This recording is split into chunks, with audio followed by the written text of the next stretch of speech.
அனைவருக்கும் வணக்கம். இன்றைய பதிவில் இன்று மாசி மாதத்துடைய தேய்பிறை அஷ்டமி நாளில் கால பைரவருக்கு இந்த ஒரு பொருளை நீங்கள் வாங்கி கொடுத்து பாருங்கள்.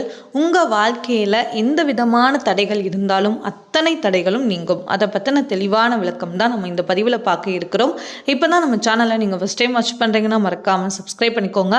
பக்கத்தில் இருக்கிற பெல் ஐக்கானை கிளிக் பண்ணிக்கோங்க. அப்போ தான் நான் போடுற வீடியோஸ் எல்லாமே உங்களுக்கு நோட்டிஃபிகேஷன் வரும்.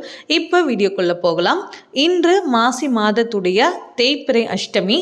தேய்பிறை அஷ்டமி அப்படின்னாலே கால பைரவருடைய வழிபாடு செய்கிறது ரொம்ப சிறப்பான ஒரு பலனை நமக்கு கொடுக்கும். நம்ம வாழ்க்கையில் எந்த விதமான தடைகள், பிரச்சனைகள், கஷ்டங்கள் இருந்தாலும் இனி தீரவே தீராது, என்னோட வாழ்க்கையில் இந்த விஷயங்கள் இனி நடக்காது அப்படின்னு நீங்கள் நினைத்தாலும் கால பைரவரை நீங்கள் வழிபாடு செய்து வர உங்கள் வாழ்க்கையில் இருக்கிற எல்லா விதமான தடைகளும் நீங்கி நீங்கள் கேட்ட வரத்தை நிச்சயமாக உங்களுக்கு கொடுத்து அருள் புரிவார். அதனால் இன்று மாசி மாதத்துடைய தேய்பிறை அஷ்டமி மாலை நேரத்திற்கு அப்புறமா தேய்பிறை அஷ்டமி பூஜை கோவில்களில் சிவபெருமானுடைய ஆலயத்தில் கண்டிப்பாக பைரவருடைய சந்நிதி இருக்கும். கண்டிப்பாக அங்கே இன்று மாலை நேரத்திற்கு அப்புறமா தேய்பிறை அஷ்டமி பூஜை நடைபெறும். அங்கு நடைபெறக்கூடிய அபிஷேகத்திற்கு உங்களால் என்ன பொருட்கள் வாங்கி கொடுக்க முடியுமோ நீங்கள் தாராளமாக வாங்கி கொடுக்கலாம்.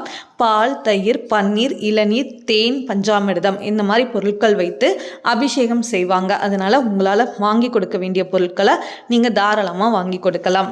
மட்டுமல்லாமல் பைரவருக்கு ரொம்ப பிடித்தமான செவ்வரளி மாலையை நீங்கள் ஒவ்வொரு தேய்பிறை அஷ்டமிலையும் உங்களுடைய குறைகளை நீங்கள் மனமுருகி வேண்டிட்டு நீங்கள் என்ன வரம் கேட்குறீங்களோ அதையும் நீங்கள் மனமுருகி வேண்டிட்டு நீங்கள் கொடுத்து பாருங்கள். கண்டிப்பாக உங்கள் வாழ்க்கையில் இது ஒரு பெரிய ஒரு மாற்றத்தை ஏற்படுத்தும்.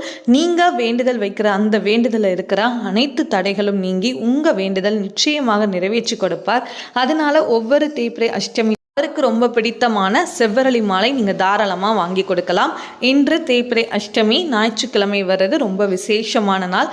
அதனால் இந்த தேய்பிறை அஷ்டமியில் கண்டிப்பாக கால பைரவரை வழிபட்டோம் அப்படின்னா நம்மளுடைய அனைத்து விதமான குறைகளும் நீங்கி நமக்கு எல்லா விதமான நன்மைகளும் கண்டிப்பாக கிடைக்கும்.